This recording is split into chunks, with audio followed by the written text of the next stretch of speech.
Knowledge is power. That's what I say. Is it's not about scaring you or making you intimidated to even join the industry. It's making you prepared so that if and when you do come into it, you know what your rights are.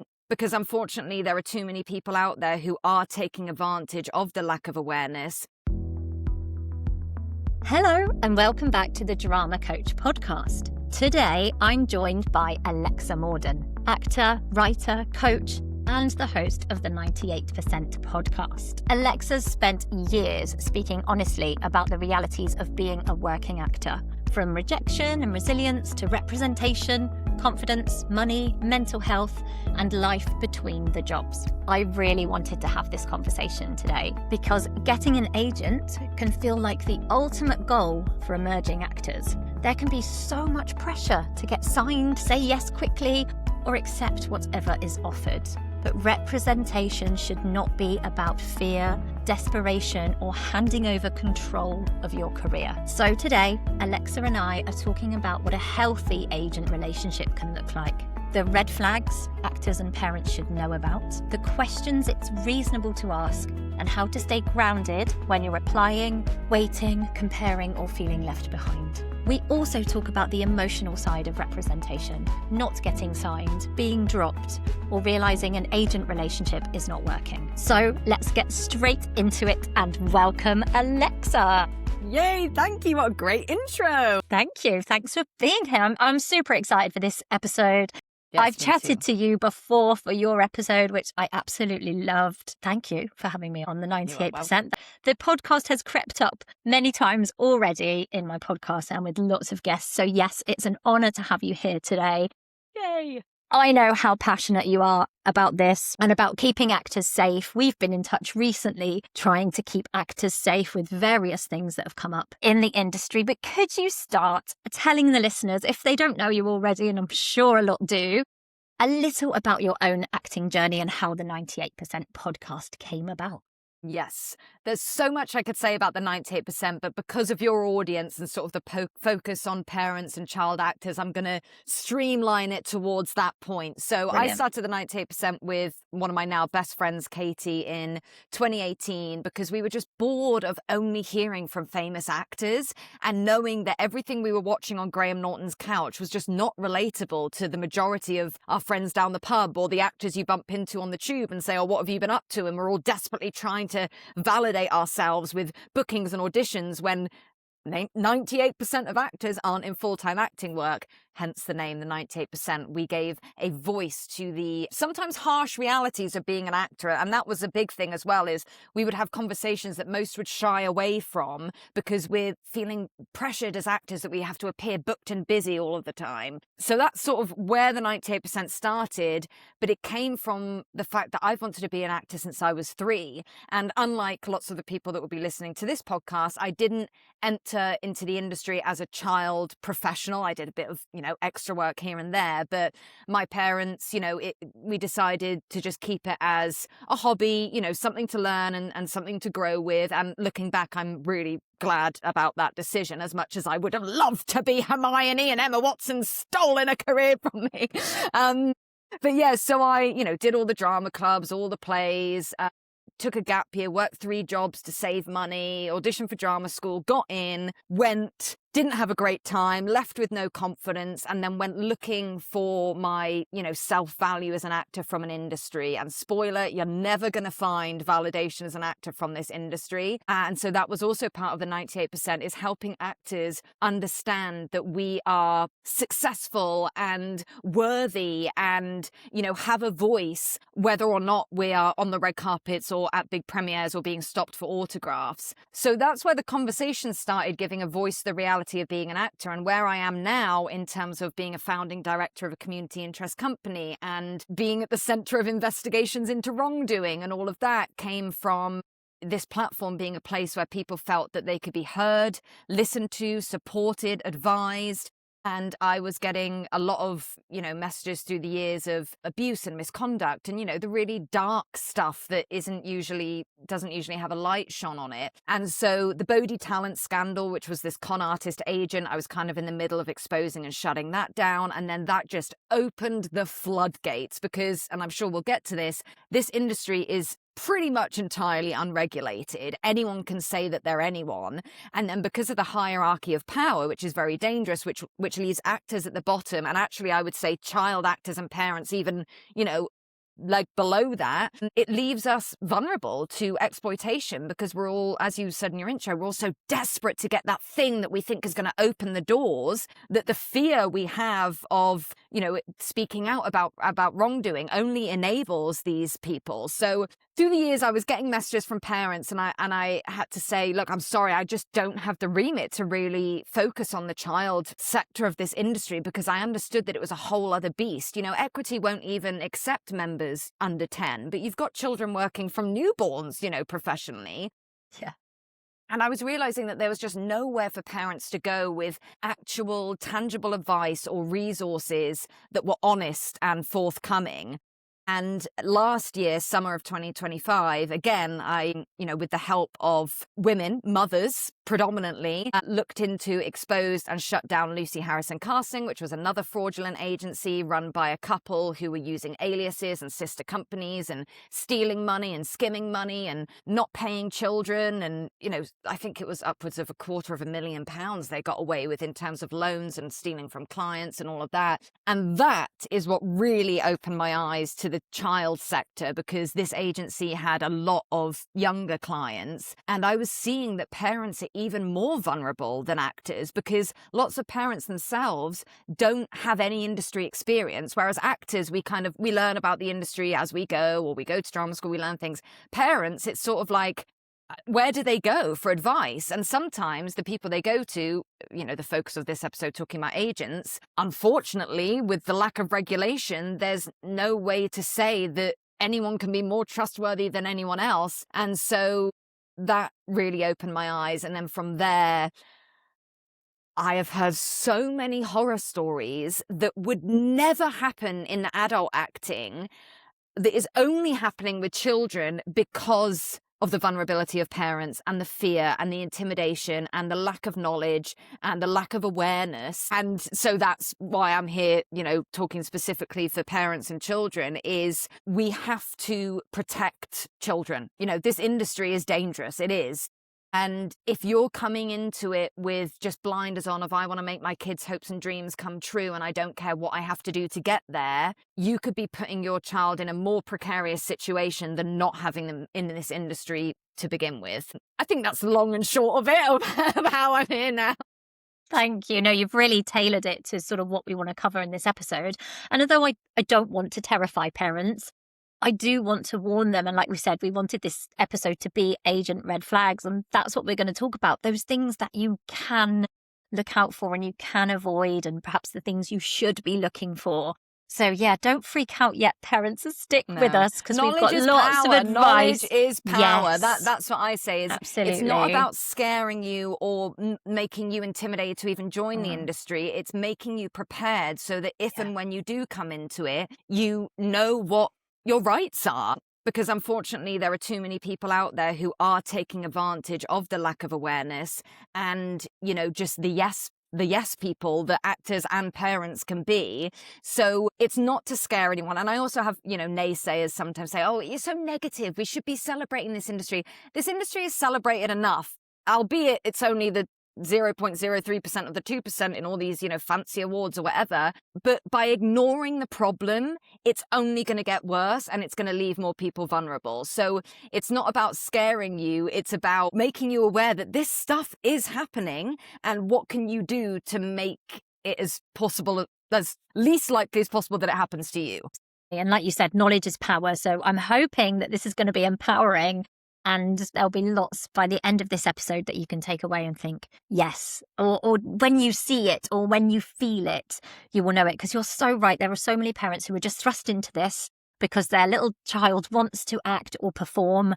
And goodness, where do they go? Hence why I started this podcast, in the hope that Lacey and I are doing it now. I've been sort of guiding her through for the last few years, that hopefully we can get all of these fabulous guests on and shed some light and give some tips and some help and some guiding along this path. So let's talk about getting an agent. Why does it seem like such a huge milestone or this piece of validation? I remember getting my first agent and feeling really chuffed. It was something to celebrate. And also my next one after that. Why? Why do we feel that as actors? I think generally for actors, it's that validation, isn't it? It's someone sees something in me, someone thinks I'm good enough, as confident and, as much as we love attention as actors, a lot of us are deeply insecure. And, having someone say, yes, I believe in you, I want to help you achieve your goals in this industry is great. For children, it's slightly different because you can't be on spotlight without an agent, rightly so. You should be able to have that sort of legal protection and stuff.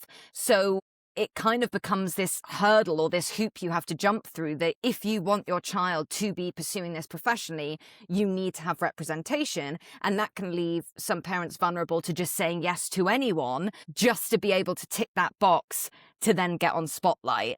But side note, spotlight isn't the be all and end all, especially now. It's incredibly oversaturated. And there are agents out there, you don't have to be on spotlight.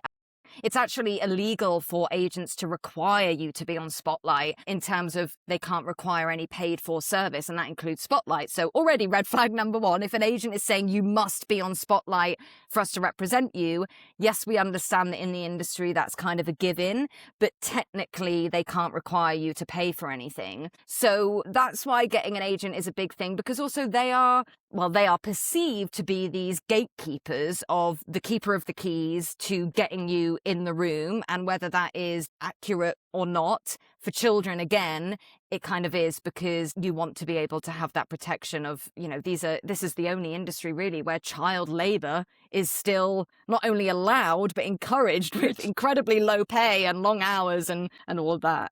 So what are the risks that come with a parent and or child or young actor? We've got teen actors and early 20s actors listening as well.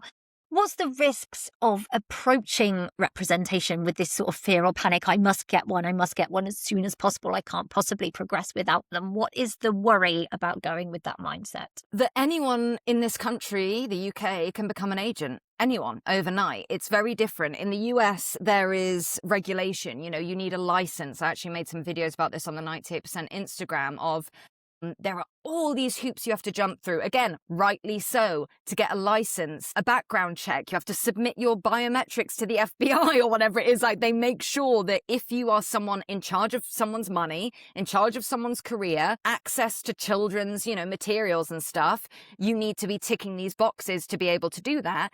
And therefore, if you do something criminal or unethical or immoral, your license will be revoked, and therefore you can't continue being an agent. In the UK, it's not like that at all. So agents are overseen by a government body that oversees all employment agencies, temp agencies.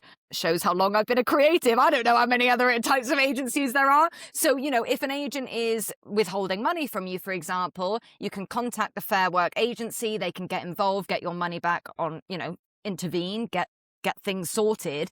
But then there's nothing then stopping that agent continuing. So I know of a child agent, there are many, but stealing money, who have been investigated by the government body, have been found to be stealing money, and are still stealing money and are still running their agency. Clients are none the wiser. When people try and speak out, it's, oh, well, I don't believe this, or I'm surprised. And again, this is probably a point that we'll get to. And that's sort of why with the 98%, where I can, raising awareness about this, because there's nothing actually stopping anyone from being an agent. So there are con artists running agencies. There are people with criminal convictions of fraud. There are abusers running agencies. There are people with, I had one person message me and say, my ex, who I'm going to court with for domestic violence, has just started an agency. It's like, there's just absolutely nothing stopping anyone that you and I tomorrow, Lisa, could go, should we start an agency? Yeah, but let's build a website. At least we'd care about them and have some, Well, I know. I wouldn't worry about you or I starting an agency, but No, there are and people neither that would I would. But yes, we could. But yes. it shouldn't be that easy. And if you're found to be doing wrongdoing, you should be held to account. But there's none of that. So back to your question of what's the worry with just saying, oh, I just want any agent, is it feeds into this idea that having any agent is better than having no agent. And I say this to actors all the time. That is not the case. Yes, okay, if you're a child, you maybe can't work professionally or get on Spotlight without an agent. You can still apply to open calls or look out on social media and stuff. But I've spoken to parents who are in therapy, who have taken out loans to go to classes because they think that's what's going to get you rep.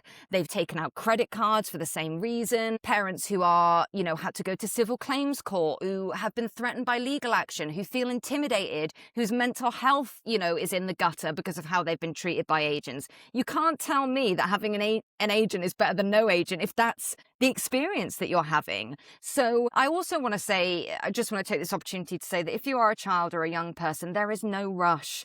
This industry isn't going anywhere. It's also incredibly oversaturated. There's this idea that if I get an agent, get on Spotlight, then I'll start booking jobs. The stats do not line up with that. You're more likely to sign up to Spotlight and not get a job for 3 years. So it's a really, really big step to go from a child going to their performing arts club on a weekend or, acting out musicals in their living room to making it a profession and making it a job. It's also, there are worries with that too of now, it's labor and there's pressure and it's all this external stuff. So I also want to say, you can come to it professionally at any time. You need to be enjoying it. And if it comes down to this stress of, I just need an agent, blah, blah, blah, it sucks the joy out of it. So I say this because I'm also a coach, actors who are looking for representation. The most time that you're going to spend is on your research into these agencies. And that could take weeks. And if it takes weeks, fine, because you're doing your due diligence. But, I see stories of, oh, well, this agency has followed me on Instagram and DM'd and offered a representation. I accepted, and now they're not replying to my emails. They've had no meeting, no Zoom meeting, no contract, but it's just, oh, an agent. That doesn't mean that they're a good agent. It doesn't mean that they're a legitimate agent. It doesn't mean that they even know what they're doing. Because again, the fact that anyone can become an agent, there's no understanding of business law. There's no understanding of running a company. So you could actually be with someone that is doing you a disservice to your career, but they've just got agent in their Instagram bio. Very good points. Shall we flip it and see what a healthy agent relationship looks like? And I know we'll delve in more as to what we shouldn't be looking for. Yes. But let's think for a moment, because I'm sure we have had these in the past. What should a healthy relationship between an actor and an agent, or of course the actor and the parent and the agent, what should it feel like? Great ideally? question, because I'm very privileged. I have only ever had amazing experiences with representation and representatives. Every agent I've had, I would work with again. And that is why I look at this so objectively. So when people look at me speaking out about stuff and, people try and say that I'm some disgruntled, bitter actor or whatever, it's like, I'm not doing this for any other reason than I want to help. And also, I haven't been personally slighted by agent malpractice. So I'm really coming at this from, I know what it should be like. Like even this week, I've been talking to a parent who had a real issue leaving their current agency for new rep. And they've touched base with me again and they've gone, oh my God, Alexa, it could have been like this the whole time. This agent replies to my emails. They give me advice. They're following up on things. I had no idea that this is what it could be like. So this is a great question because you shouldn't just accept things just because, that's the way it is. So what does a good relationship look like with your agent? Healthy communication. You should not be afraid. When your phone is ringing and it says your agent's name, your stomach shouldn't drop. You shouldn't be feeling anxious. Oh my God, what are they going to say? If you email them, message them, they should reply to you. It shouldn't be taking them weeks, months. They shouldn't be ignoring you, fobbing you off. Communication is key. Now, obviously, you shouldn't be WhatsApping them at 7 p.m. on a Saturday or sending them 10 self-tapes saying, can you help me pick one? But yeah, it works both ways, doesn't it? Yeah, you want it. You should balanced. be feeling that you are validated in any concerns, that you should have questions answered, because the good agents out there want you to ask questions. I did an episode with an agent and I said, how many times has a parent asked to see your DBS before signing with you? And she said, Alexa, in the decades I've been doing this, never. And I'll tell you what, parents will feel scared of asking because they'll think, oh, well, I don't want the agent to think I'm doubting or questioning them. But this agent I spoke to said, I wish parents They'd would be ask proud me. to, surely. Yeah. Because you know what that tells the agent? That you as the parent have got your head screwed on. You are looking for, legitimate, reputable representation. You want to make sure your child is safe, and you understand, the laws and the legalities around these sorts of working relationships. So ask questions. Again, I see in these Facebook groups, oh, I don't want to bother my agent, so I just wanted to ask here.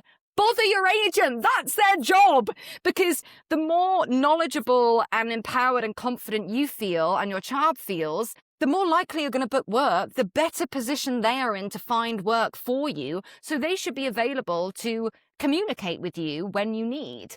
So you do, the better they do. Like it should be a balanced relationship. Exactly. Definitely. Another thing, that's a good working relationship is that it's a relationship. It is a business, professional relationship, but it's a relationship. If someone in your life, a friend or a loved one or a family member, if you wouldn't accept them speaking to you a certain way or intimidating you or just treating you nastily, then why would you put up with it professionally? So you want to unlearn this hierarchy. The good agents and the good relationships are agents who understand that they are just a creative doing their job, and we as actors and performers and clients are just doing our job. We work together. There is no I'm big, you're small, I'm right, you're wrong, you do what I say. Okay, yes, I'll do anything that you say. It's an equal partnership. Agents couldn't do their job without us. They wouldn't be making money without us. So I don't know where this idea came in that we need to just roll over and do whatever an agent says. So, and also it's not that, for a good relationship, you need to be friends. But what I mean by that is the representation that I have now in North America and the UK, they're also human beings that I relate to and I like, and I have good conversations with about feminism or TV programs that we watch or, the stuff that I deal with the 98% in the industry, their support of that. You want to have a bit of banter, or you just want to have a nice time in this professional relationship. So, yeah, and the obvious ones, what does a good relationship look like? Having a contract. Oh my God, I speak to parents who say they sign to agencies without even signing a contract. That is absurd. Contracts are there to protect you and the agent. If you're not signing anything, they could come anytime and tell you any clause or anything that you've supposedly agreed to. You want everything above board. You want them to be following the law, like paying you within 10 days, not 10 working days, 10 days. Yeah, understanding how to run an agency properly. They aren't blurring the lines, crossing boundaries. And there are so many agents out there that are great and wonderful. And it is possible to find that. You don't need to settle just so that you can tick that box of representation. Does that answer the question? Yes, definitely. And I'd like to touch on something that we kind of brought in at the beginning. We talked about oversaturated, spotlight, etc. How can a client, so whether this be a child or a teenager or the parent, how can they tell the difference between a quiet period and their agent kind of not getting them any work? Is it a quiet period, or is it what can they do? I know my opinion and things that I've done, but in your opinion, what can they do to ascertain the difference, and what can they do about it? Great question. And this segues perfectly from what I was just saying, is talk to your agent. I've noticed things are a bit quiet. Is there anything that I can be doing to help with that? Not just, why haven't I got a tape in a while? You want to meet them where you're at. I've signed up my daughter to a new class. Do you think they need new headshots? Is there anything that we can be doing to sort of push the needle here? Often you will hear back, no, it's just really quiet, or no, you're in an oversaturated casting bracket. But your agent should be replying. They should be putting you at ease. Now, again, I have a lot of agent friends. I'm going to flip to the other side and say, you shouldn't be messaging every week saying, why haven't we had a self-tape? Why haven't we had a self-tape? Why, but you want to have conversations. They should be open and responsive and advise. And if it is just a quiet spell, take the pressure off. Like when the pandemic happened, I know there will be lots of children now that wouldn't be in this profession before the pandemic, but it forced me as an actor to go, what am I going to do with my life? Like, the industry is totally shut down. You can't control when the industry is quiet. So do they want to learn a new monologue and put it on tape for fun? Do they want to join a new dance class? Do they want to do nothing to do with acting at all for the whole of summer and just let this child have a childhood, you know, their 9th year as a child, having a summer, the only 9th year as a child summer that they'll ever have, you know? When it comes down to, you know, agent not getting work, I know different people have different opinions on this. I am of the opinion that these child agencies who have hundreds and hundreds and hundreds and hundreds, I've even heard rumors of up to 1,000 clients, and they're also pushing kids to do modeling and extra work. And to me, that comes down to, okay, this agency just wants to make as much money as possible, because there is no adult agent that would ever say, oh, well, if things are quiet, have you thought about extra work? Have you thought about modeling? No, like that just doesn't happen with adults. So that's one of those examples that sort of happens with kids because it's sort of seen as more normal. If you are with an agency that has hundreds of clients, even if they do have a bigger team, there's likely not that personal relationship. So you are just being subbed with everyone else in your casting bracket. But if you go for a smaller roster, you know, a more boutique style, or someone that has a relationship with their clients, agents understand that there might be 2 children that maybe look the same, but they are totally different in terms of their vibe and how they approach a character and the goals that they have in this industry. One might really want to do screen, the other might want to do musicals, the other might just want to do commercials for the money, whatever. Agents who have 30 kids in the same casting bracket aren't going to know, well, Lily does gymnastics, but Rosie does swimming, and Lucas does karate, but Gerald does chess, you know, so. Love a Gerald. Yeah, it's sometimes you can get lost in the mix. And then again, this is another red flag. There's sometimes favoritism with the bigger agencies. So if you feel like you aren't being pushed or you aren't being sort of personally invested in, it might be because you aren't. Because these agencies that have so many kids, that's not really their priority. It's just sort of sub as many people. You throw stuff at the wall, one of them will stick, hopefully. And then, you know, they've got the booking that they're sort of after. Does that answer the question? That's really good. Yeah, and I had a point to bring up with you about the sort of bigger isn't necessarily better, and I think you've covered that there. And it depends where your child's starting from as well. So my next big chunk is that diving into, we've covered some already, but diving into these agent red flags, for want of a very overused term. What are these warning signs that actors and parents, other than ones you've mentioned already, what should they be looking out for? What is sort of immediate concern for you with things that you see or hear? I've been thinking about what to sort of zone in on this, because I could talk for the next 3 hours about red flags. And in fact, in this new series that I'm doing, which you were a guest on, I'm going to dedicate a whole episode to agent red flags, and I'm just going to sit and go through all of them. So if you want to deep dive on that, do check that out. I've also got resources on the 98%'s website of agent red flags. I've also got rogue agent red flags, because there's a difference between legitimate agencies that are breaking the law and acting immorally, and then actual rogue agents who are out and out con artists who don't actually care about agenting and they're just using it as a way to make money. So I've got a bunch of resources on that. What I kind of want to first off start to say, because this is what I'm noticing post-pandemic and also in this new world of everyone being online, is the use of social media. An agent being very active on social media doesn't mean that they are better or have better connections or have more bookings. And I don't want to throw anyone under the bus. And I don't also want anyone to think that I'm calling out anyone in particular, because I'm really not, because there's a bunch of agencies that do this. But for example, agents posting every single time a client gets a self-tape, that's a red flag to me. You can argue that you're celebrating your client's successes, but that's not your success to celebrate. That's the actors. I would die of embarrassment if my agent posted my a thing on Instagram saying, good luck to Alexa who's got an in-person casting today. I don't want people knowing that I'm likely not going to book this job, because the statistics show that you more often don't. I don't want people I don't know asking for the outcome, or, you know, by all means, bookings, absolutely. But an agent getting a client an audition is them doing their job. It's not some big thing that we all need to celebrate and, isn't this agent amazing because they're getting their clients in the room? Okay, well done for doing the bare minimum, I guess, which is your job as an agent. I think sometimes parents also get caught up in, well, this agent posted this kid on this job, but they didn't post my kid on this job. Like, why are they the doing comparison. that? I have a whole thing, and I have an episode on this too. I don't think children should be on social media at all, but I won't get into that now. But in terms of agents' use of social media, well, in the UK, they might not be. They've just had themselves, but that doesn't stop parent-managed accounts, of course. But yeah.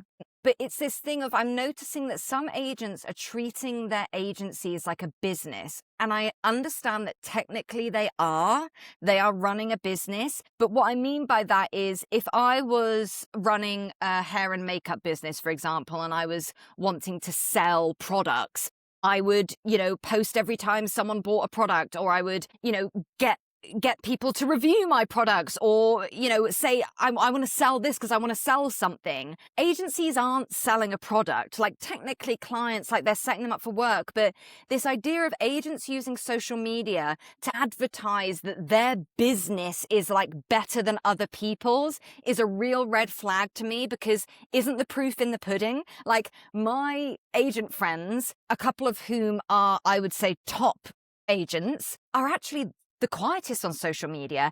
Because they're so busy doing the proper agent work, they don't have time to be posting on Instagram every time their client gets a self-tape. They are also aware their job as an agent is a background job. So this idea of agents wanting to be like Simon Cowell and making videos and, giving advice in forums, like, I understand, but if you're an agent spending all day in forums giving advice to try and make it look like you're sort of this guru that everyone can come to, it's like, where's the time being spent actually submitting clients, watching self-tapes, giving feedback, working through contracts, negotiating pay, pushing certain clients to casting teams, keeping up your relationship with casting teams? Sometimes I think the most impressive agencies are very quiet on social media because they're not a business that they're trying to flog. Being an agent is a background job. Now, if you're someone that likes being in the limelight or posting, like, absolutely, it's great that agents want to share advice and make that accessible.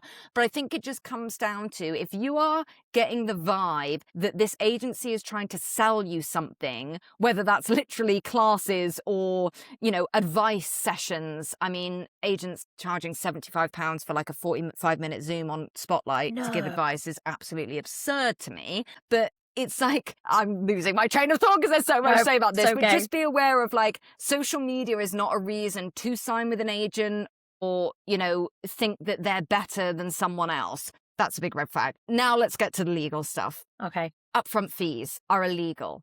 Technically, you can charge an upfront fee. Again, though, this does not happen in the adult sector. We are told as adult actors, anywhere you go, if an agency charges any sort of fee, run. They are a scam.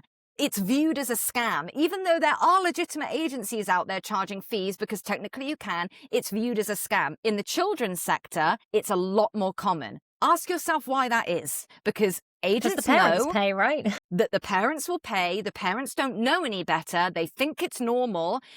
I know of agents, again, hundreds of clients who are charging an yearly admin fee, and I've calculated they're making between £30,000 and £50,000 a year just from admin fees alone. Now, let me ask you this, Lisa. If you were not as lovely and moral as we were, and you were starting a children's agency, and you had the option of, please. 50 grand a year, like, or not. So obviously, if you didn't see it as wrong, and you're gonna sign more clients, because the more clients you have, the more passive income you're making. And that tells me, are you even bothering doing the agent stuff that seriously if you can make that much money from admin fees alone? So again, I have a resource on my website, but the long and short of it is, if an agency is charging a fee, it cannot be a requirement, i.e. they cannot say, we will only sign you and start submitting you once you pay the fee. No, there needs to be a cooling off period of 30 days. Also, it can't be a requirement. So you as a parent can turn around and say, I know you said that you have a fee. I actually don't want to pay it. You have every right to do that. It cannot be a requirement. They also have to, so a reason that it is common in the children, industry, and I do understand this, is that safeguarding policies, and Spotlight even has this in a safeguarding policy, is that children should not be front facing. So random Joe blogs off the street shouldn't be able to go on a children's agency's website and click on a child's profile and see their Spotlight. Not every child agent adheres to that, but that's another story. So Some child agents will say, well, we need that fee because we have to make our own directory. We have to have a login for casting to view people. I understand that.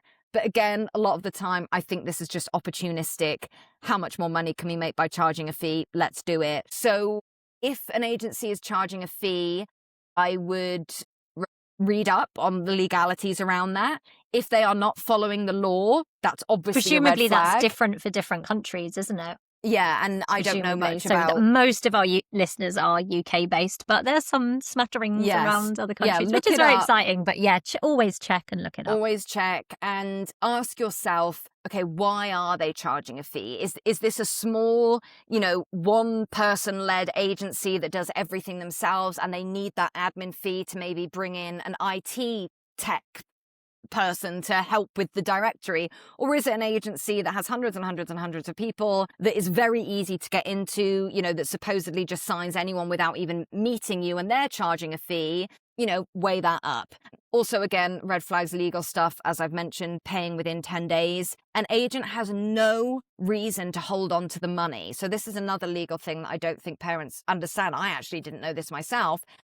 By law, agents must have a separate client account. So they've got their business account for whatever expenses they have for their business, and they have a client account, the client being the actor. So this is how it works. Again, I've learned this from speaking to my great agent friends, child agent friends. Let's say I'm an agent and I've got little Lisa, baby Lisa, who's done a commercial job or something. I would have loved that. Yes, I will invoice that production for that job.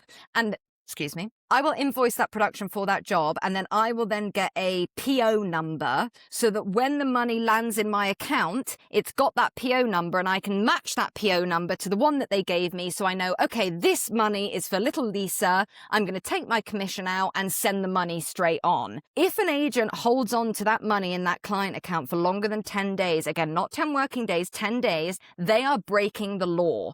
I have agent friends who said, Alexa, I will send money to clients late on a Friday night just to get it done, because what's the point of keeping it in my account when I can't keep it for more than 10 days? As soon as it comes in, it goes straight out again. So when you have agents saying, sorry, we're having cash flow issues, huge red flag. Why are there Why are there cash flow issues when the money comes in and goes directly out to that person again? If you're telling me that you're having cash flow issues, then I'm going to assume that you're paying someone off with someone else's money because you've been dipping into the pot, spending it on other things, using it yourself and going, oh, I'll pay them off in a couple months when this big Nike commercial buyout comes. And then the person who did the Nike commercial, I'll just wait a bit for another big job. And then this is what happens with these agencies, and is that it all backs up. People are then experiencing withheld pay. Another thing I've heard of is agents keeping hold of the money because then they gain interest on it. So then they're keeping the interest. That's not their money to gain interest on. So if you're waiting, and I know people say, oh, we did a commercial 3 months ago and we haven't been paid. Generally, agents will invoice for day rates to be paid within 30 days. At a push, it might be 60 for the day rate. For commercials, for a buyout for a commercial, for example, that can take longer because you might not even be featured, or there might be production delays and it hasn't been released yet. But if you have seen your commercial online or on TV or whatever, and you haven't been paid the buyout, it's time to ask some questions. If you are being ignored, fobbed off, intimidated, if it's in your contract that you are forbidden to reach out directly to casting or production, that's a huge red flag, because what are they trying to hide? Because I've spoken to casting directors who say, oh my God, if you're not being paid by your agent, please let us know. We want to know that. We don't want to work with people who are not abiding by the law. So if you're feeling like you can't ask questions, you can't find out where your money's going, again, the good agents, the good relationship will reply and say, no, I'm sorry, I've been chasing this. This is what they've said. I'm going to check back in on Monday. I'll let you know. They should be proactive. If you're feeling fobbed off, I would say that's a red flag. And then I have a resource on my website which breaks down steps to take if you're experiencing withheld pay, how to get your money back.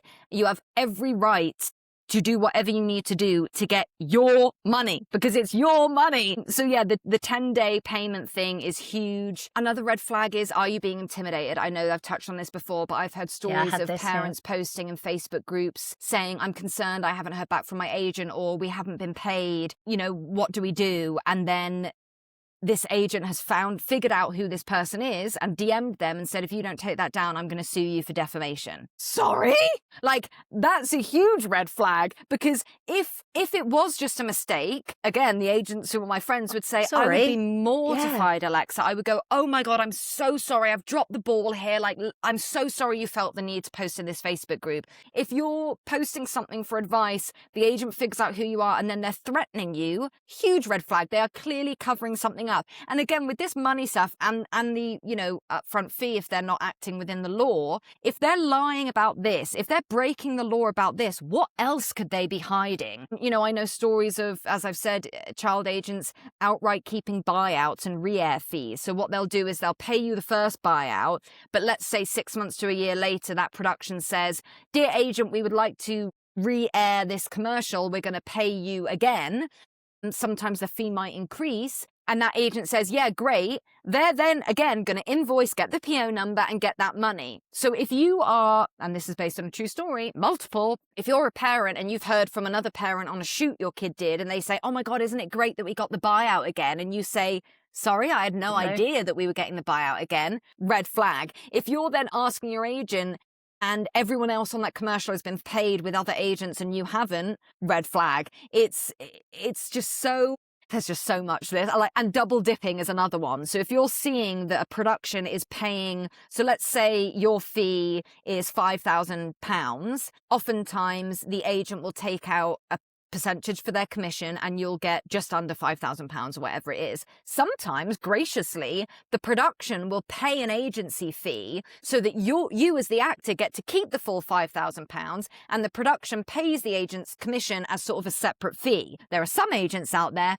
who, it's known as double dipping, that will take that production fee and take commission, so they're making double the commission. So you need to be getting a remittance. This brings me on to another red flag. If you're not getting remittances, again, by law, you should always have a paper trail. You should not be having random deposits, into your bank with no paper trail, not knowing what it's from. You shouldn't be being paid half now, a bit later, and then a couple weeks later. You shouldn't be being told, our finance person is off on holiday, you'll get paid during the next payment cycle. No. Contracts and, agencies saying we pay quarterly doesn't negate the law. Like, contracts don't override law, otherwise what's the point of law?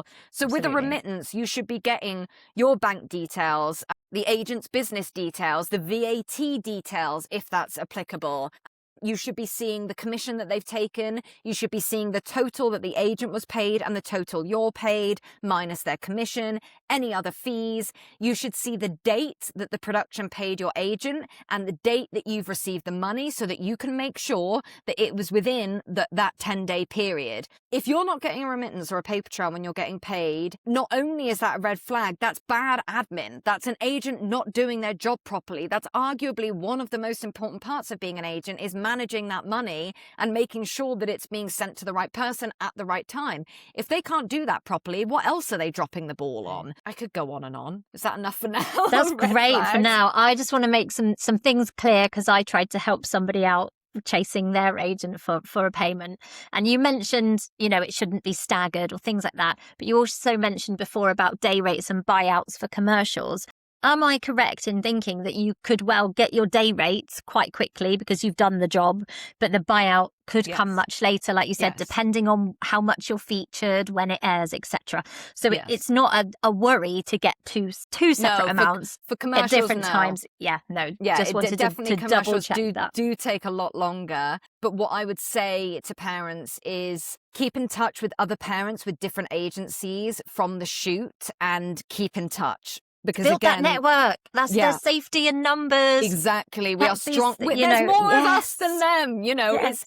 This episode is supported by Scene Tribe, a new industry network for creatives built around your credits, your collaborations, and the work that you've actually done. If you're ready to be found by the right people, head to scenetribe.com. Right, back to the episode. There's an agency out there at the moment that have been payment concerns about this agency dating back years. I want to say 5+ years. And I'm trying to get the evidence to help people. And parents just they don't want to. And it's like, why are you scared? I mean, this is another thing that I want to talk about, just the fear. But I mean, that's a red my flag. next I've already point as well. Yeah, is if you're scared. Is being intimidated. Yeah, keep in Yeah. touch with other parents, keep on top of it. And unfortunately, this isn't me again. I don't want to scare you. I don't want you to distrust your agent, but I also don't want you to trust them blindly. Read your contracts. You should always get a contract for the job. I'm hearing of people turning up on commercial sets having not seen the contract for the job.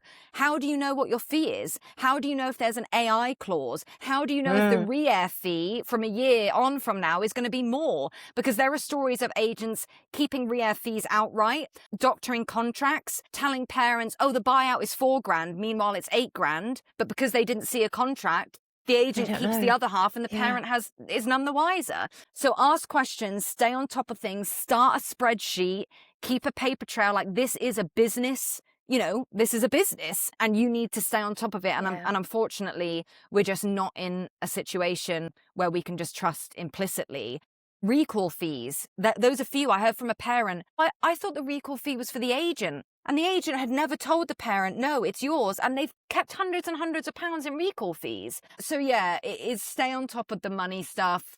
Read your contract, read up on the laws and legislation. And if the agency's contract tries to go against any of the law, that would be another big red flag to me. Absolutely. And you touched on there this sort of idea of intimidation, being dismissive, being controlling, inappropriate, difficult to contact. All of that, we just sort of flip right back to the beginning of your conversation, saying this is a type of relationship. It should be even. You know, none of those things are even and equal, are they? That's a horrible way to be feeling. You, your child, nobody should be feeling any of those things from their agent. Literally after this episode, I'm going and recording a video for social media about this, because I've kind of been tearing my hair out the past week, because I'm having parents message me and say, I just thought I'd share my experience at this agency for context in case it helps. Yeah. Insert diabolical horror story here. And then I reply and I say, oh my God, this is really in line with other reports I'm having. Let me help you. Can you please send me this contract? Can you please send me this tape that you think is fake? Are you okay? Can I take your testimony? Can I anonymize it to you? No. We don't want, I don't want to be involved. I just thought I'd give you this information if it's helpful. Okay, it's not helpful if all you're doing is keeping me up at night, tearing my hair out. Like, how is this happening? And I'm going to say something really bold and blunt. Okay. Your fear, parents, is putting your children at risk. Your fear is enabling bad practice. This isn't me victim blaming, because if you are genuinely fearful or have been intimidated, I understand that you're not going to want to stick your head above the parapet and make an Instagram video like I do calling out people. But that's also not what I'm expecting. If someone like me is coming to you and saying, I can help you, I can help seek consequences for this behavior, but I as a third party can't do anything with my thoughts and opinions because I haven't actually been affected. I need those who have been affected with evidence, with firsthand experience to help. And by you turning a blind eye and going, no, I don't want to help, you're saying two things. You're saying, well, I'm fine for you, Alexa, to get 5 legal threats in the past year and, you know, sever relationships with, certain industry people that are wrong-uns, or be on people's blacklists, or have people on online anonymous forums slander me because I've, said something that they've done wrong. So you're basically saying you're fine with me doing the hard work. And you're also saying you're fine with what you've experienced to happen to someone else. That would be my bugbear, would be, gosh, I could help somebody if I shared this. Yes. Yeah. But it's so difficult, isn't it? Yeah. You have to look at it as well is, who is benefiting from this culture of silence? The perpetrators. Because the amount of parents that I've spoken to who feel so disempowered and intimidated and fearful and scared, that is going to pass on to your kid. And they are going to maybe say yes to things that they shouldn't, or turn a blind eye to things that they shouldn't. But also, you are disempowered as a parent. And then I've spoken to parents who I've helped support them and empowered them, and they've made reports and they've got their money back, or they've helped, with my investigations. And they've messaged me after and they've said, Alexa, the biggest thing you've done for me hasn't been getting the money or whatever. It's been finding my strength again. And I just want to thank you for that. I have not had a single parent that has gone on the record for articles or helped me investigate or, shared evidence with me. I've never had a single parent come back to me and say, I regret doing that. I'm in a worse position now. It's in fact been the opposite, because when you work through that fear and you come out on the other side, just like I did with the 98%, honestly, if I can be who I am now, anyone can, because I was so desperate, such a yes person, so disempowered. And it's going to do better for you once you come through the other side, you see things for what they are and you go, God, why was I so scared? Like, I was enabling this behavior with my fear, because these agents I don't even call them agents. If you're that's almost offensive to an actual agent. Exactly. I see what you're doing, because if you're they're not all like that. There's great agents out there. If you're stealing money from children and sending fake tapes and legally requiring them to go to your class in order to be considered for representation, or charging astronomical fees for residential schools or workshops or whatever, and then through that all you're acting unlawfully, I'm not going to give you the legitimacy of calling you an agent. You're an opportunist. So what I say to parents is, don't look at these agents as agents. Look at them as people that have a different job description as you. And if you wouldn't put up with this from, a cleaner that comes into your house and steals money from your piggy bank, why on earth are you putting up with it from someone, in a professional situation? It's really, really dangerous. There's a conspiracy of silence. And when I say that the children's sector is a whole different beast and is even worse than the adults, the reason is because parents are too easy to take advantage of, because they are so desperate for their kid to make it, even though I don't think making it is a thing. And they are so intimidated, and they buy into this idea of, like, no one can blacklist you. This idea of, well, I just don't want to make things difficult for my child. I don't want to affect their career. Let me tell you something. If an agent goes around to try and blacklist a child, that person on the receiving end is going to go, what on earth are you doing? Like, that says a lot more about the person who's spreading this than it says about the kid. They should be doing their job, not busy doing that. Exactly. I had an agent who was unhappy with the fact that I mentioned, payment issues, even though I was very, very fair in my posts. Call around industry organizations crying, saying I'm aggressive and I'm a bully and I'm trying to ruin their, livelihood or whatever. Those people then came to me and said, Alexa, this person has said this about you. What's going on? Okay, well, here's all the evidence of crime that's been going on. If anyone dared to actually try and badmouth you, whether you're an adult or a child, that just says more about them and actually further proves your point and your position. Yes. We can not eradicate, but we can work to eradicate this epidemic of taking advantage of the hierarchy if we find our voice, if we work together and we say that we're not okay with this, not for my own children and not for anyone else's children. Because the only reason that these people, and I'm not going to say have this power because it's perceived power, the only way that these people have perceived power is because you give it to them. And if you see them as just a person doing a job just like anyone else, you can see through the smoke and mirrors, because that's what a lot of them do, is they play into this smoke and mirrors.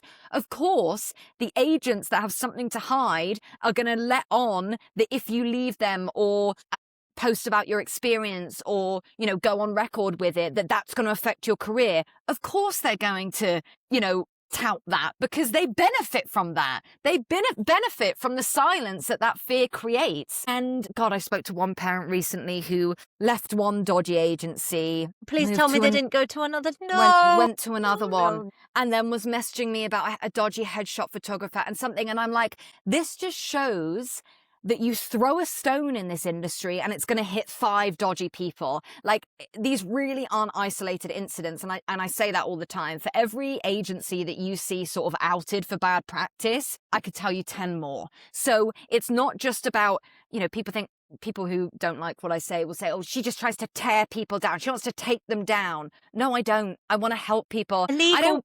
I don't care about. Yeah. I'm not on some sharpening my pitchfork. Let's go after this. But what because I do that see doesn't benefit you, right? No. Like and what I do see is exploitation of children. And horrific. I'm not comfortable with seeing children being exploited. So let's talk about this. But every time I do talk about a person, I say, this isn't about them. It's not about they're gone now, issue over, because other agencies are doing the same thing. And not only that, but they are seeing agencies get away with this stuff, and they're going, oh, well, if they can get away with it, I can. You know, if they can remain on spotlight after sending fake tapes, well, then what have I got to be afraid of? If they can continue running classes while illegally requiring people to, you know, to join them, then I can do that too. So there's also a whole other argument, which I won't even get into now, in terms of industry negligence of the people with the power to maybe do something can't, or feel like they can't, or like to say that they can't. So really it does come down to us, everyone. We have to work together.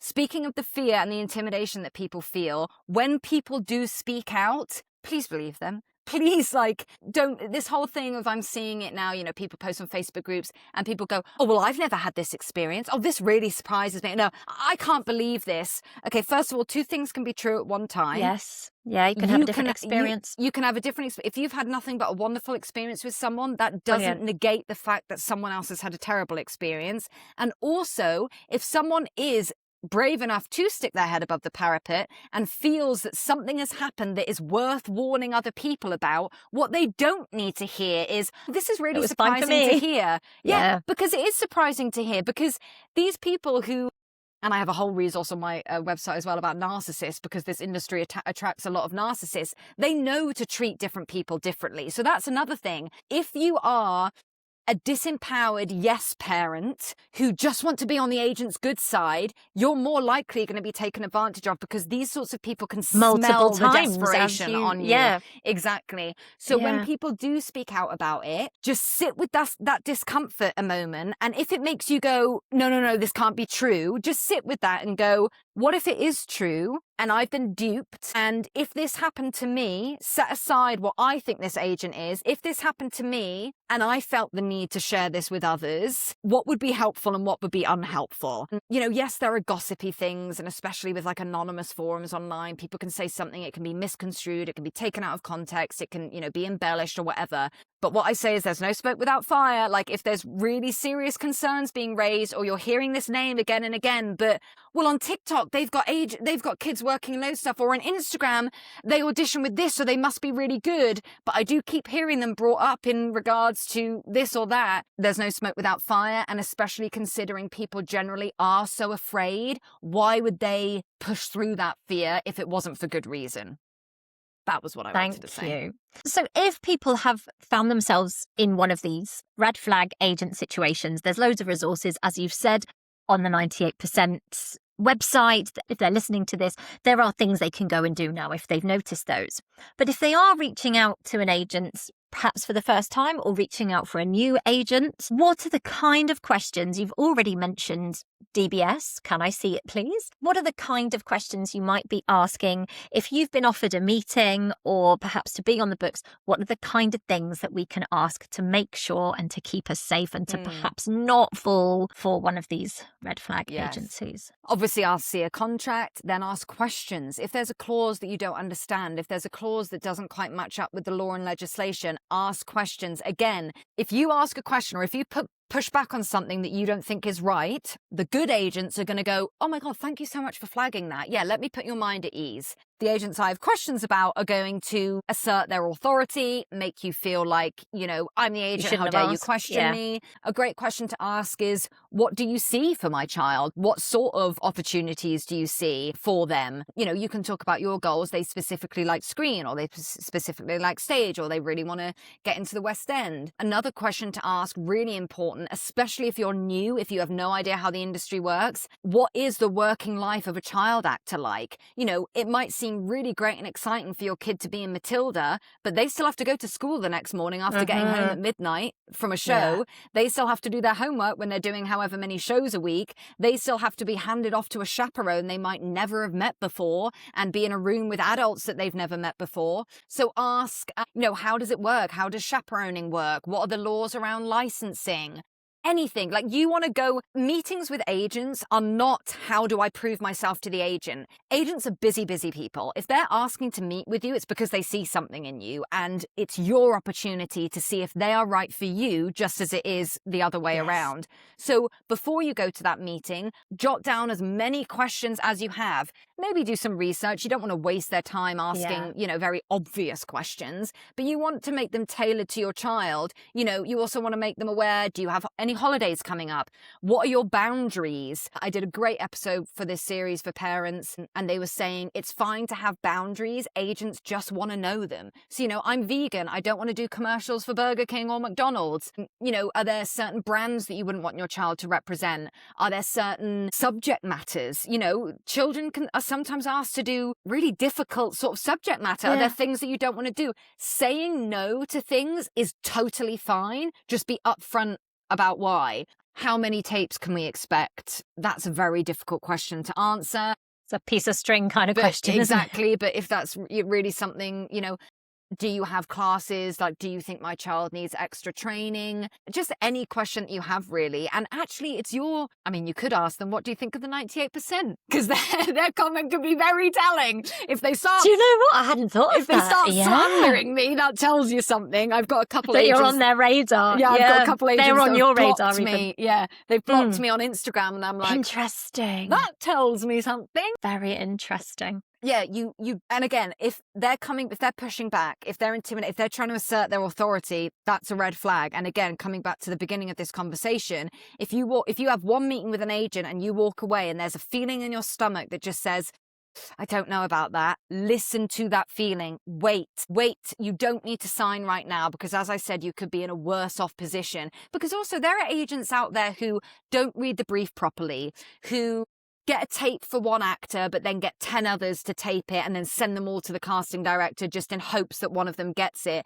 They submit kids for things that they aren't right for. That annoys casting directors. Yes. So sometimes having an agent that is wasting their time is worse than not having an agent, because then you're kind of... Absolutely. And also think about the word representation. They represent you. If there's something about them that doesn't feel right, that you don't agree with, why would you want them representing you? Absolutely. I know we've talked a lot, and I know we can always talk a lot, but I would love to, if you've got time, Alexa, just take a moment to talk about being dropped or not getting signed, and how, if parents are experiencing this for the first time, or applying and not hearing back, or having an agent and then being told your child's not on the books anymore. Can you just give them some words of wisdom and uplift and love? Because I know that can be really hard. Yeah, it is this industry. We are in a subjective industry. Things come down to people's opinions, whether that's an agent wanting to sign you in the first place, or a casting director wanting to invite you to audition, or a director asking, wanting you to book the role. I just auditioned for something recently. The director is a very, very dear friend of mine. I was perfect for the role, fit the casting. I had my own accommodation in that area, so they wouldn't have to pay me. I would cover my own travel to get there. Didn't get the role because the exec had a different vibe in mind. Okay. I ticked every single box, and I can't do anything about that. So one of my coaching ethos, and also I talk about it a lot in my book, Beyond the Spotlight, sort of inspired by my dad, who's a performance psychologist, is control the controllables. And when you ask yourself, can I control this? As an actor, most of the time the answer is no. Therefore, it's not worth your emotional energy. If you're dropped, if you're not getting interest from agents, that is disappointing. It's frustrating. It is not worthy of emotional despair, or questioning yourself, or internalizing self-doubt, or low self-esteem. It's just the way that this industry is. I got dropped from my agency that I signed with after drama school, and honestly, I saw myself with them for the longevity of my career, loved them. Got dropped during the pandemic because that's just, the things that were going on. I was living in a different country, no bad blood, but it's disappointing. But what can I do about that? So the main thing is it doesn't mean that you aren't good. It doesn't mean that you aren't good enough. It doesn't mean that you don't have anything to offer or your child doesn't have anything to offer. It's just, this is something that my agent friend Sarah says, it's like a big puzzle piece, whether that's an agency with their roster or director putting things together. You might be an amazing puzzle piece for this agency and just not the right puzzle piece for this one. Spend time doing your research. You want to make sure you're signing with someone that you genuinely like, and that can take a while to find. I spoke to an actor recently and she was like, I sent 100 representation emails in the past year. And it's like, that's just the way that this industry is. Setbacks do not mean that you're not worthwhile to be in this industry. It's just part and parcel of this industry. And honestly, if you're going to get upset and downtrodden by being dropped by an agent or not being rep by an agent, then maybe don't be in this industry because this is because there's going to be a lot more rejection. And also, again, going back to sort of the horror stories, I've heard stories of agents taking on, siblings, and then one sibling signs to a new agent, and then that agency goes, well, I don't want to rep the other one then. It's like, I mean, that's awful, but what can you do about that? It's just, you can ask them if you've been dropped. May I ask why? Is this anything to do with us? Because on the flip side, I've also heard stories about parents, sharing NDA information, posting photos on social media when you've been told not to, posting auditions on social media when you've been told not to. You might be being dropped because of the parent. I've talked about this with a few guests. That I've not heard about it from an agency, but I can well imagine. But I've heard about it from other areas of the industry. It's because of the parent. They probably won't share it because they want to remain professional. But I'll say it. So ask them, can you share a reason? And is there anything that you can do with that? I suppose if you are dropped, you can say, okay, I appreciate, thanks for letting me know, but can you tell me why? Because you might need and want to know that moving forwards. Perhaps the parent does need to change their attitude. Perhaps the child needs to train more. Perhaps it's something they've just got too many similar kids on the books and now your child has gone into this age bracket or whatever. But I think, again, we said knowledge is power. So if you can politely ask for as much knowledge as you can get to move forward, I think that's the best thing you can do, really, isn't it? Yes. Brilliant. So finally, it is what I've just said, I think. We want parents to feel informed rather than panicked. And is there anything, before we do our little quick fire questions, that you wish had come up that we haven't covered? Gosh. There's just so much. My only thing to say is follow the 98%. Because there's so much. There's a lot more to say on this. It's either already there or it will be there. I've got, if you go to the-98, so the-98-percent.com on the education and resources page, there's so much to read. At the 98% pod on Instagram. Also my coaching at acting.with.alexa in terms of self-taping and auditioning and confidence and mindset. There's so many grifters out there trying to sell you things, trying to say, oh, if you do my course, I'll teach you this. Guarantee that this information is either on the 98% for free or is on Acting with Alexa for free. On my website, I've got free resources. I also offer accessible, affordable, I hope anyway, one-to-one coaching.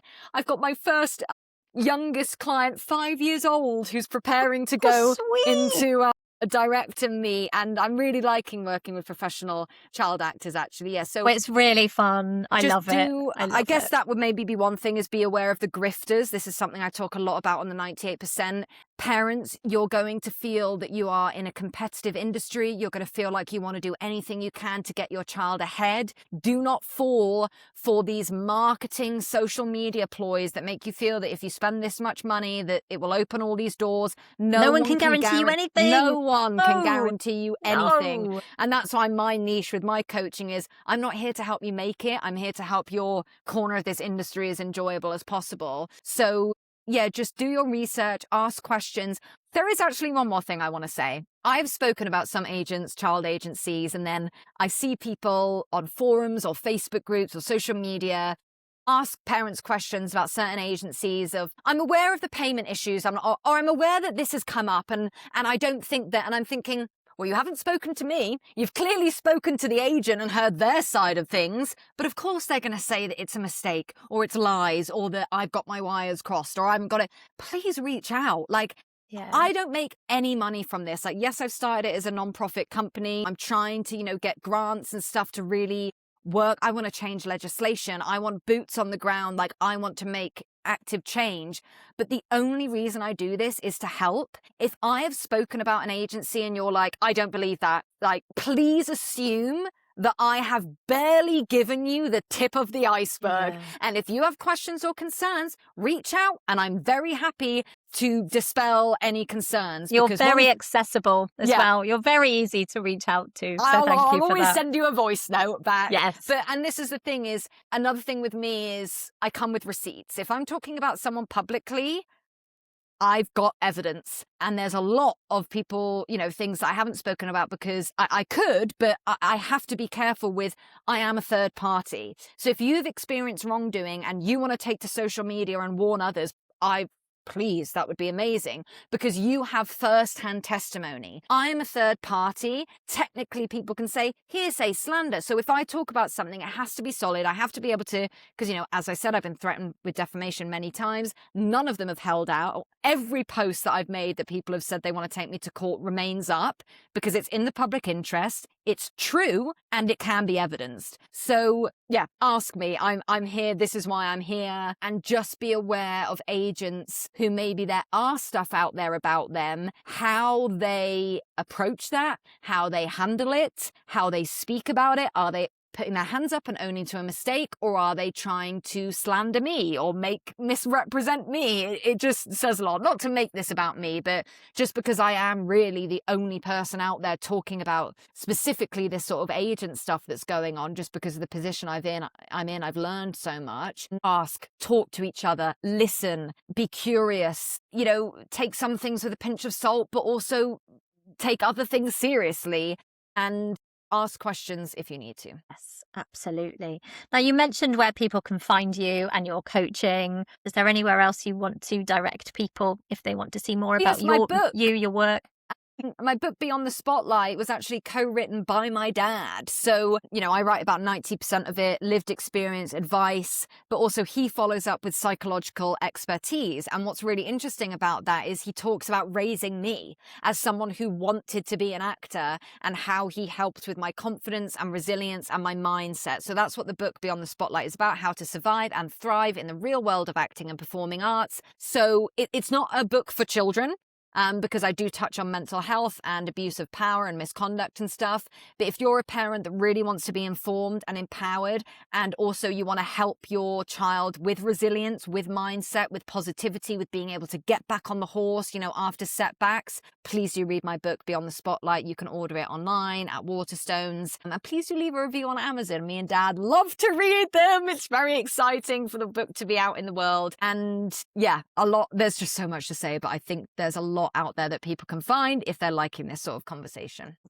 Thank you so much. Let's do a little quick fire then, just to shake it off at the end. Okay, whatever pops to your head, Alexa, whether it's been covered or not. These things are hard. Okay. No, come on, you can totally do it. One quality every good agent relationship needs. Communication. One agent red flag actors should never ignore. There's too many. Yeah. How they make you feel. I think it comes back to that intimidation thing. Yeah, how you should feel nothing but supported, empowered, inspired, invigorated, and loved by your agent. That's beautiful. One question every actor should ask before signing. Again, coming back to communication, what's your preferred communication style? Some agents like WhatsApp to, quickly be able to get hold of you. Some people prefer email. Some people prefer phone call. It differs person to person. So yeah, maybe being upfront about that. Yes, I like that. And one piece of advice for somebody who's currently looking for representation. Follow the 9 tips. Yes. Great. Absolutely. Why not? Listen to your gut. Listen to your gut. I think as actors, we are groomed to not listen to our instincts because, well, if you say no, someone else will. If you don't do this, there'll be 100 others who will. Our gut can be loud, especially women. We have a strong instinct for a reason. Listen to it, because the amount of actors and parents I've spoken to have said, I did have a feeling at the beginning, but I ignored it and I wish I just listened. We've all done that about things in the past. I certainly have. And it's taken me a while to learn, not necessarily in the industry. It's taken me a while to learn to trust it. I knew that ages ago. Why didn't I tap in? Yeah, let's all tap in and trust our guts. Absolutely.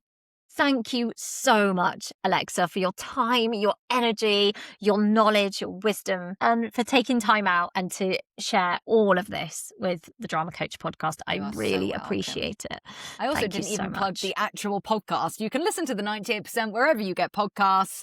And there's over 100 episodes that will always be free to listen to. Brilliant. And yes, I've been doing so for a while now, and I can absolutely testament. Really useful. Thank you so much. I'll tag that in the notes as well. Yes. I think what's come through so clearly today is that representation should be a professional partnership, not something built on fear, pressure, or the feeling that an actor should simply be grateful to have been chosen. Getting an agent can be an exciting and important step, but it's not the only measure of an actor's ability, progress, or potential. Actors and parents are allowed to ask questions, read contracts carefully, take time, check the details, and walk away when something does not feel right. And if you're currently looking for representation, waiting to hear back, or recovering from an agent relationship ending, that does not mean your career is over or that everybody else is moving ahead without you.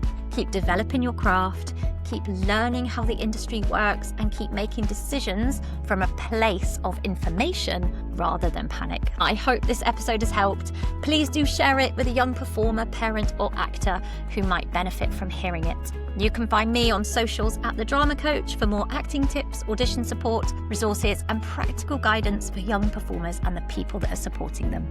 Thank you again for listening, and I'll see you in the next episode.